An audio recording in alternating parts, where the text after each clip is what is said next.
Ayan, luto muna tayo ng ulam ng mga bata. Ito, dilata lang muna. Okay, pugi kong anak. Kisi mama na. Puro biskut ang bibig ko. I love you. Bye-bye. Ay, bye-bye. O, bye-bye. Baba ka dyan. Sa mga grocery dyan, mapipirat yan. Dan, buksan mo lang pinto dyan, nak. Kasi nagluto si mama. Maprito pa akong tuyo. Maprito pa ako itlog. Maprito pa ako ng itong bangus na daing.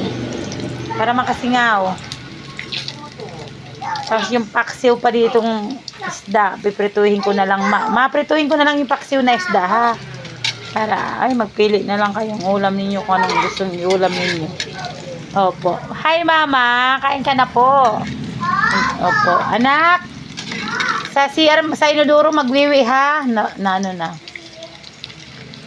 Sa tamang ihian, ha, bunso. Magchinyelas palagi. Okay. Natakipan ko muna siya para lutong-luto. Ayan. Maya, luluto na siya. At isusunod ko na itlog at tuyo at may isang piraso pang daing ditong bangos at yung paksiw pa po na isda. Ipiprito ko siya pagkatapos nito po. Okay.